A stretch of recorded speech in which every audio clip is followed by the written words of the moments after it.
Hello दोस्तों, आप सबका मेरे यूट्यूब चैनल में स्वागत है। मैं हूं अनिल कुमार पांडे। बहुत सारे लोग बहुत सारे फ्रेंड्स कमेंट्स कर रहे थे।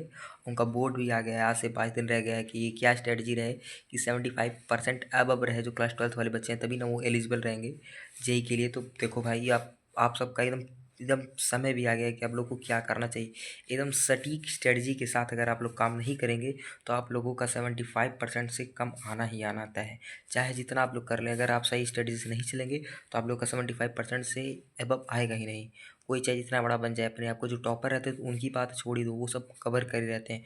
उन लोग का एकदम परफेक्ट कवर रहता है, उनको क्या करना है क्या नहीं करना वो सब एकदम कवर किए रहते हैं। लेकिन मैं बता दूं, आप लोग को ज़्यादा टेंशन नहीं लेना है। टेंशन मतलब कि ऐसा नहीं कि पढ़ना ही नहीं है, टेंशन ये मतलब नहीं लेना है कि मैं बता रहा हूँ आप लोग को क्या क्या करना है। सबसे पहले अगर आप लोग को फिजिक्स पीसीएम वाले जो बच्चे हैं, जो पीसीएम वाले बच्चे हैं, उनके लिए मैं सबसे पहले बता दूँ आप लोग को सबसे पहला टारगेट किस चीज़ का करना चाहिए। देखिए, आप लोग का पेपर है फिजिक्स का पहले 20 को, तो 20 को आप लोग का फिजिक्स का है, तो 20 का मतलब आप समझ लीजिए 20 को पेपर है, तो मतलब आप लोग को 10 से 20 तक सिर्फ फिजिक्स ही पढ़ना है।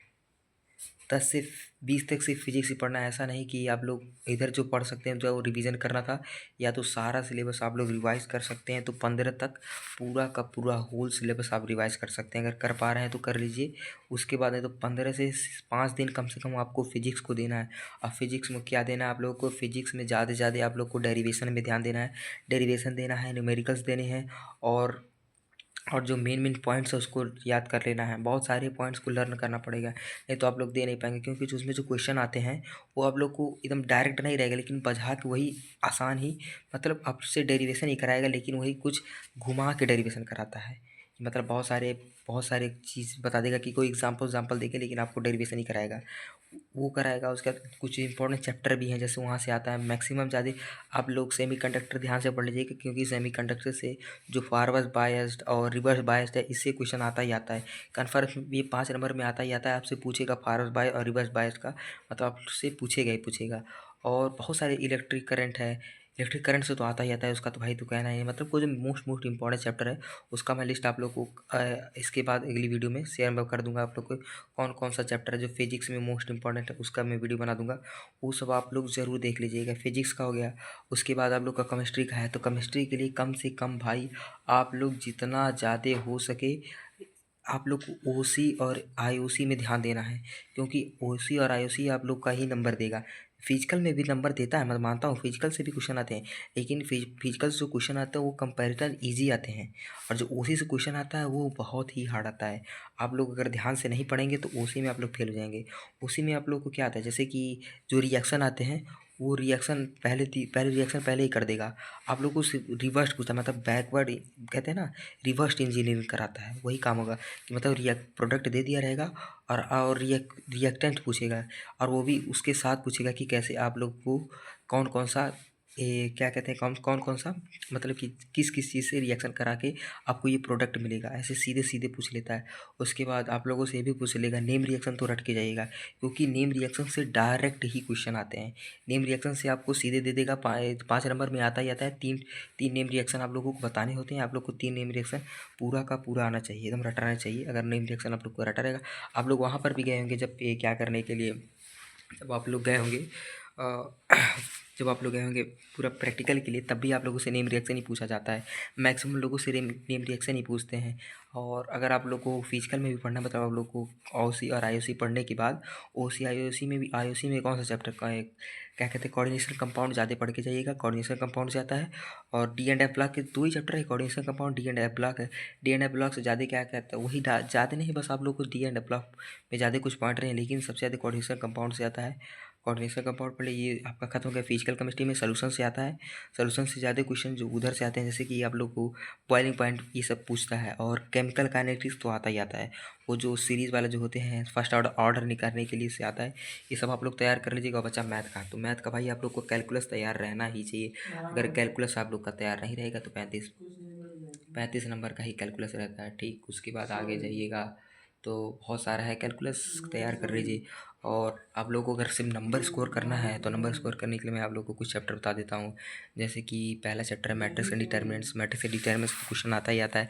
वो भी डिटर्मिनेंट से वो जो आता है लीनियर वाले से, लीनियर से वो तो आता ही आता है। लीनियर इक्वेशन वाले से, वो 3 वेरिएबल वाले से, उससे तो क्वेश्चन कन्फर्म ही 5 नंबर में आएगा, क्योंकि मैं जितनी बार मैं एग्ज़ाम दिया मुझे पता है उसमें वो आता है। मैं बहुत सारी PYQ भी देख रहा हूँ, अभी मेरे पास एक PYQ की किताब है, मैं उससे देख रहा था। यहाँ एक मेरे पास PYQ की किताब है, देख रहा हूँ बहुत ज़्यादा ही क्वेश्चन आ रहा है, मतलब क्वेश्चन आ ही रहा है। आप लोग ध्यान से पढ़िएगा, ये सब पढ़ के ही जाइएगा। और उसके आगे मैं बात आप लोग को बता दूँ, मैथ में वो हो गया। उसके बाद LPP भी पढ़ लीजिएगा, LPP से आता ही आता है एरिया अंडर द कर्व।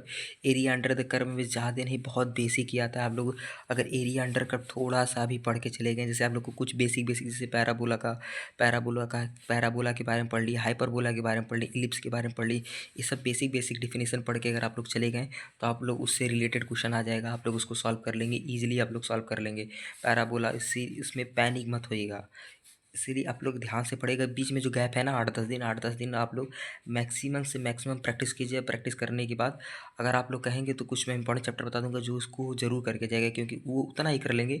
आप लोगों का मैक्सिमम नंबर कहते हैं ना, जैसे 80 नंबर का पेपर होता है, 80 में से कम आपका 55+ चला जाएगा। इतना मैं बता सकता हूँ कि ये चैप्टर वो भी एकदम मेन मैं टॉपिक बता दूंगा कि इसी टॉपिक से ही क्वेश्चन आता है।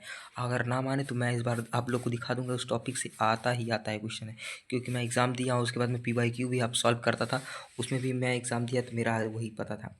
इतना हो गया। उसके बाद अब सब ये मैथ भी हो गया, मैथ ख़त्म होने के बाद और जो देखो कम इंग्लिश का तो भाई, इंग्लिश का तो आप लोगों को ज़्यादा से ज़्यादा मेहनत करना, क्योंकि आप लोग अगर 70% 75% एबव लाना है तो आप लोगों को भाई इंग्लिश और जो ऑप्शनल सब्जेक्ट लिए उसमें आप लोग को ज़्यादा मेहनत करना पड़ेगा।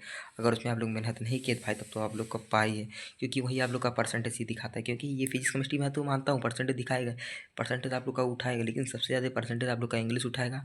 उसके बाद अगर कोई जो फिजिकल एजुकेशन लिया तो उसके लिए बहुत बढ़िया भाई, एकदम टॉप क्लास में है। उसका ज़्यादा नहीं थोड़ा बहुत ही पढ़ लेगा, उसके फिजिकल एजुकेशन से आता है, मतलब उसको भी पढ़ लेगा। अगर 90+ उसमें ला दिया और इंग्लिश में भी अच्छा खासा नंबर ला दिया तो उसका तो हो गया। इंग्लिश में आप लोग को क्या ज़्यादा ध्यान देना है, इंग्लिश में आप लोग को कुछ ज़्यादा ध्यान देना है।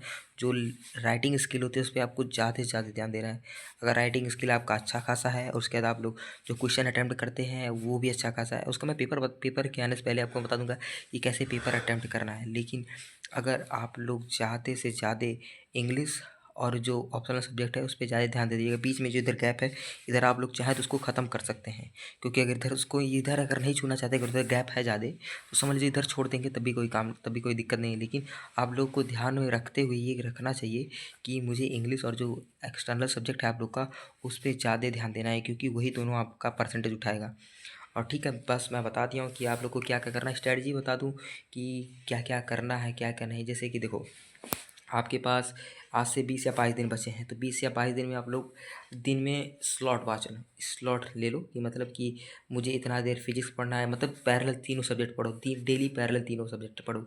ये नहीं कि आज मैं फिजिक्स पढ़ूंगा, आज केमिस्ट्री पढ़ूंगा। 15 तक डेली तीनों सब्जेक्ट पढ़ो, जितना हो सकता है उतना रिवीजन करो, जितना हो सकता है उतना प्रैक्टिस करो। लेकिन 15 से उसके बाद तुम कोई सब्जेक्ट मत टच करना है, सीधे 15 से तुमको फिजिक्स ही पढ़ना है। तुमको जितना सैम्पल पेपर सॉल्व कर सकते हो सैम्पल पेपर सॉल्व करो, PYQ सॉल्व करो। अगर तुम लोग का रिवीजन हो चुका है तो फिर से दोबारा रिवाइज़ करो, शुरू से रिवाइज़ करो। एक एक पॉइंट को दिमाग में रखते हुए सारे फार्मूलाज को, सारे डेरिवेशन को दोबारा करके देखो। वो जितना अगर कंप्लीट कर लेते हो तो तुम्हारा फिजिक्स में 95+ आ ही जाएगा।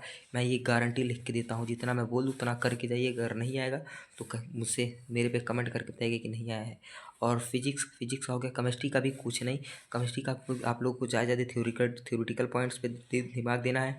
उसका नेम रिएक्शन रट के चले जाओ, नेम रिएक्शन रट के चले जाओगे तो आप लोग को कन्फर्म है वहाँ से आपका कटेगा ही नहीं, कटने का चांसेस नहीं है। क्योंकि नेम रिएक्शन से ही जो रिएक्शन आता है वो भी नेम रिएक्शन वाला ही दे देते हैं, सीधे सीधे आप लोगों को आंसर आ जाएगा। क्योंकि मैं सॉल्व किया था, नेम रिएक्शन भी आ जाएगा। उसके बाद फिजिकल केमिस्ट्री में आप लोग को मेन इंपॉर्टेंट पॉइंट्स रटने हैं। और ये जैसे कि ideal solution, non ideal solution का इसके एग्जांपल रट के आपको जाने हैं। इतना सारा करके और उसके बाद सैम्पल पेपर, उसके पहले भी आपको सैम्पल पेपर सॉल्व कर लेना है। मतलब पेपर के 5 दिन पहले से सैम्पल पेपर सॉल्व करना स्टार्ट कर दीजिएगा, जिससे आप लोग को अपना स्कोर पता चल जाएगा क्या गलती कर रहे हैं क्या नहीं गलती कर रहे हैं। और अपना ये नहीं कि मैं देख देख सॉल्व करूँ, नहीं। आप लोग को जैसे पेपर देते हैं ऐसे पेपर 3 घंटे बैठ के पेपर देना है।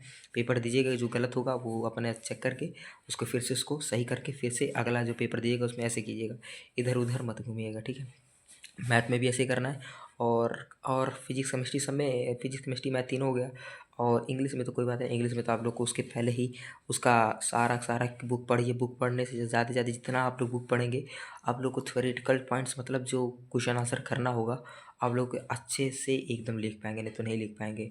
इसलिए मैं आप सबको बता दे रहा हूँ बस। और अब इतना तो बता सका हूँ, लेकिन और भी अगर कुछ चाहिए, अगर और कुछ भी जानकारी चाहिए, और जैसे सब्जेक्ट का जो इंपॉर्टेंट पॉइंट्स है उसके बारे में मैं कल वीडियो बना के डाल दूँगा। कौन कौन से इंपॉर्टेंट पॉइंट्स हैं मैं आप लोगों को तो लिख के नहीं दूँगा, बस मैं बोल दूँगा, बता दूँगा कौन कौन सा रहेगा, आप लोग उसको देख लीजिएगा। और हाँ, अगर ये वीडियो अच्छा लगे तो लाइक और सब्सक्राइब कर देना। मैं देख रहा हूँ कि वीडियो तो व्यू तो आ रही हैं, लेकिन थोड़ा व्यू ज़्यादा आएगा तो आप लोग के लिए फ़ायदा रहेगा। अगर नहीं मानते हैं, अगर आप लोग को नहीं अच्छा लग रहा है तो कोई बात नहीं, डिसलाइक भी करके आप लोग जा सकते हैं। नहीं तो अगर एक बार वीडियो को पूरा देख के और उसको समझ के उसका विपरीत ही करके जाइए, उसका जब आपका रिजल्ट आएगा उसके बाद तब मेरी वीडियो पे आके देख के बताइए कि कैसा आया। अगर सही मेरा वीडियो के जो मैं बोला हूँ वो करके जाते हैं उसका, और जो नहीं करके जाते हैं उनका आप लोग रिजल्ट देख लीजिएगा कैसा क्या होगा। क्योंकि मैं एक्सपीरियंस, मैं 12th पास हूँ, मुझे पता है कैसे क्या करना है, कैसे नहीं क्या करना। बहुत लोग अपना दिमाग लगाते हैं कि ये मत करो, ये क्या जानेगा, चूतिया है। लेकिन आपको नहीं, आपको अपने काम से मतलब रहना चाहिए। जहाँ से ज्ञान मिले ज्ञान लेना चाहिए। ज्ञान छोटा या बड़ा कोई भी दे सकता है, बस वो काबिल होना चाहिए। अगर मैं काबिल हूँ, मुझे पता है, तब मैं आप लोग को बता रहा हूँ। अगर नहीं मैं काबिल हूँ तो मैं नहीं बताता। ठीक है, बाय बाय। लाइक और सब्सक्राइब जरूर करके जाइएगा। Bye bye.